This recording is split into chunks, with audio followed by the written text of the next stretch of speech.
தர்த்திரம் இருக்கலாம், தர்த்திர புத்தி இருக்க கூடாது.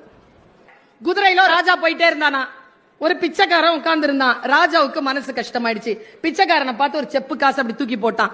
அவன் கேட்ச் பிடிக்கிறத விட்டுட்டா, அது சாக்கடையில விழுந்துருச்சு.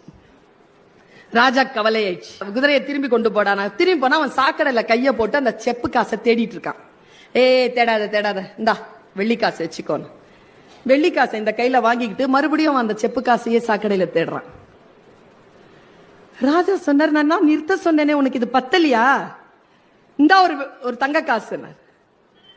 தங்க காசையும் வாங்கிக்கிட்டு அந்த பிச்சைக்கார அதுலயே கை போட்டு தேடிட்டு இருந்தான். ராஜா, எப்போடா நீ அதை நிறுத்துவ? இல்ல இல்ல இருங்க, வரேன் ஒரு நிமிஷம். ராஜா பேசிட்டு இருக்கான், இவன் சாக்கடையில தேடிட்டு இருக்கான். சரி வா, உன்னை நான் ராஜா ஆக்குறேன். அப்படின்னா என் பாதி ராஜ்யம் கொடுத்துறேன், அதுல இந்த சாக்கடை பகுதி வருமான்னு நானா? இந்த புத்தியை என்ன பண்ணுவீங்க? படித்தால் அந்த அழுக்கு கழுவப்படும், வேறு எதனாலும் கழுவப்படாது. அறிவினால் ஞானத்தினால் மட்டும்தான் மனதில் இருக்கக்கூடிய அழுக்கை கழுவ முடியும்.